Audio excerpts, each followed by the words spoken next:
The playoffs are in full swing, and the biggest questions tonight are who's playing?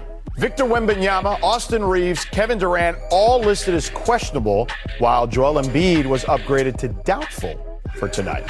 And with that, we have our senior insider, Shams Charania, joining us here on the show. I'm George Sedano, in for Malika Andrews today. Shams, tonight could certainly be determined by who plays, starting with the literal biggest question tonight in San Antonio. What's the latest on Victor Wembanyama's concussion? George, I'm told Victor Wembanyama participated in shoot-around this morning in Portland, and this is literally just going to come down to whether Wemby can clear concussion protocol in time. It's been just over 66 hours since he entered concussion protocols, but there are strict guidelines. He has to pass neurological exams. He's got to exert himself physically. He's taken positive steps. He's checking boxes. And the reality is, you know, if Wemby is traveling with the team, he wants to try to play either in Game 3 or Game 4. When you look at the Lakers-Rockets series, Austin Reaves is on his way. He's getting closer to coming back from a grade 2 oblique injury. My understanding is Austin Reaves is trying to play in Game 3 tonight. If not Game 3, then Game 4. He started on-court work in the last several days. He's progressed through it. There's been no setbacks. So you think about the timeline that Austin Reaves had earlier this month, 4 to 6 weeks. He definitely has a chance to beat that by a hair. Elsewhere in this series, Kevin Durant, we know he missed Game 1 with a knee contusion. I'm told he suffered a sprained ankle with just over 7 minutes left in Game 2, and he had some swelling in that ankle on Thursday. That swelling has gone down today. He is hopeful, and of course he's going to try to play here as the Lakers are up 2-0 in this series as it shifts back to Houston. And then in the Eastern Conference, we have an injury in the Celtics 76ers series that we all know about to a big man. That's Joel Embiid. He is listed doubtful. We know he had surgery for appendicitis about 2 weeks ago, but it is up in the air whether he's going to be able to play or not. I'm told he participated in 76ers shoot-around this morning. He had some treatment this afternoon, and then he's going to see when he gets to the arena, is he going to be able to warm up to try to play? It's a 1-1 series. You know Joel Embiid wants to try to give it a chance if he can, and he's healthy, whether it's tonight or in Game 4. Appreciate the info, Shams. Thank you so much. All right, let's get to what we do know. Shanae, what's your best Hawk impression? Is it better than that? Favorite voice, girl. Was that good? No? Pretty good. All right, let's head to the A, okay? CJ McCollum and company. Here he is going to work right away, Shanae. One of the shiftiest players in the NBA. Some things are seasoned in time, and he's saying, ain't no way he can guard me. Well, that is a fact at this point. I mean, they traded Trae Young, and they got back a guy who's doing his best Trae Young right now. Yeah. True. No doubt about it. And look, the Hawks were just on fire here to start this game. Here's a corner shot there from Nickeil Alexander-Walker. They were just a step faster. Yeah. Period of this game here. Certainly in that third quarter there. Now, deja vu. We've seen this before. Here come the Knicks, though. Good minutes from Deuce McBride. Good minutes from OG Anunoby, knocking down threes. Those are the most important shot for them. But that block right there was huge. Yeah. And then this is an even better reset. Anunoby was insane in this game. He gets the loose ball there off the block. But Anunoby, the kick out here. McBride, another three. And then you started feeling maybe it's New York's time. Maybe they can I thought they were back. after that shot. That's when I thought they got it. Now Brunson goes to work. The Not spin, this shot. Not the this hoop, shot. and the horn. Knicks looking for a fourth 18-point comeback in the last two postseasons. Next play, though, Jalen Johnson drives to the rim, gets denied, but gets it back. Stayed with it, the hustle of the Hawks. All right, so here, let's take a look at this last play. What are you seeing here, Chanae? I'm seeing that Quinn Snyder was in his bag. He kept the best defenders away from the play so that CJ McCollum could get downhill and get to his kill spot. Look who's There it is. defending that play, though. Yeah, by design. One move. guy on him. One guy. He just did this to you last game. The Knicks have one more shot here. Brunson tries to get it to Hart, can't get it.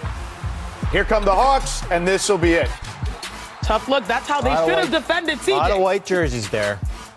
A lot of white jerseys. Yeah, Kuminga and Alexander Walker there to come up with the loose ball. The Hawks become the first team to win consecutive playoff games by exactly 1 point since LeBron James's Cavaliers did it back in 2006 in consecutive overtime wins over the Wizards. CJ McCollum, who had both game winners for Atlanta, spoke after the game.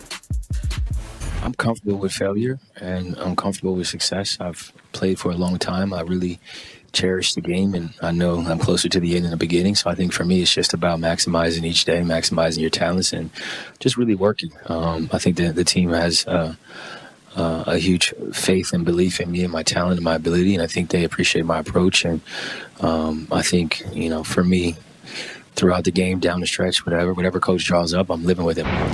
Like the way we fought back, but there's a lot of things that go throughout the game that myself can be better at, and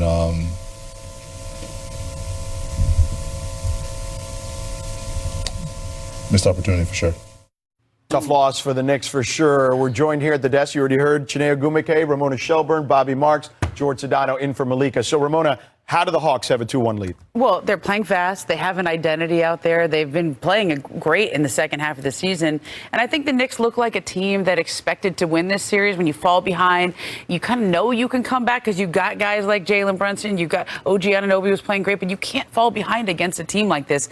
It reminds me a little bit the way the Hawks are playing, or the way the Minnesota Timberwolves are playing. Long, athletic, fast. There's Kuminga. I mean, every time in Golden State, they're probably watching this going, oh. But they have an identity, and the Knicks right now don't. And I think that's the difference in this series. The New York Knicks are experiencing, unfortunately at the worst time, a regression, especially a number of their stars are regressing. Meanwhile, the Atlanta Hawks are having a renaissance behind CJ McCollum, who has been phenomenal. And there are a couple of plays where we can break this down the stretch where he has been the clutch player, where people thought it would be Jalen Brunson. Here, he's been cooking 81 points through 3 games. So what do? You send the double team, but he's not panicked. Again, you heard him in the press conference. He's poised. He's going to get to his spot, put on the brake, skirt. Look how much room he created to knock down this shot with under 3 left. But let's talk about the actual shot, because again, the best defenders were off and out of the play. Here, you got to pressure the ball to make this at least difficult and get CJ moving from behind. Nice little butt screen by coming, and then you go downhill, and then you have a small person. So all he has to do is elevate to knock down the most important shot of the game. I love this play from CJ McCollum. A lot of people sort of looked at the Atlanta Hawks and said, what are they going to do the second half of the season? Where they bet on defense, they bet on CJ McCollum being a true leader, someone who's formerly been the president of the NBPA. And then now moving forward, you bought time for a big signature game from a guy like Jalen Johnson too. So they've been sort of like easing their way in behind the leadership of CJ. That's the first time I've ever heard butt screen, but also accurate. But great. So no, we call it. We say it all the time. Have you heard of butt screen? I've heard that. Yeah, butt screen. If you got it, you might as well use it. You know what I'm saying? You got it, use it, no doubt. Hawks are soaring. The Knicks seem to be drowning at the moment, Bobby. But what do you make of their lineup situation at the moment? Well, there's a lot. Every game is kind of different, right? As far as different strategy, different adjusting lineups. I think for New York, their core 5, which includes Mikal Bridges, we didn't see him in the fourth quarter down the stretch here. And I think when you look at it here, this was something that stood out. Minus 11 with the starters here. And what Mike Brown did, he put in Deuce McBride. And we saw McBride guard CJ McCollum at the end. We can debate as far as if that was the right move here. And now look at that. Plus 24 with the other players here. And I think that's something that we're going to have to keep an eye on when we get to game 4, is if we see more McBride and less Bridges here. But, I mean, there's a lot of things that went wrong for New York. 10-0 in the third quarter for transition points. There was a big stretch there.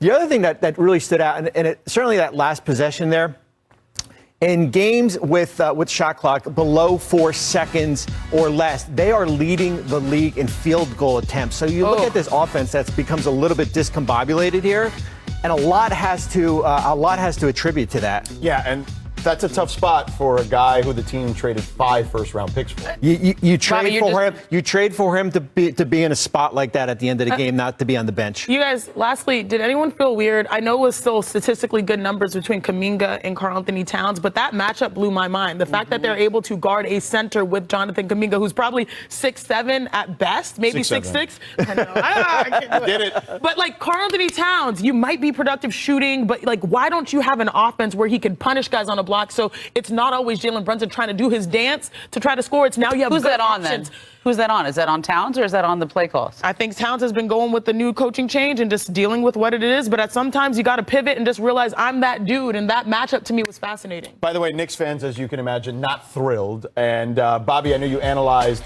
the lineups. Ben Stiller also not thrilled with the lineups, as we see here as he tweeted. So All right, coming up, from bold words after game 2 to backing it up, Jaden McDaniels versus Denver and how he is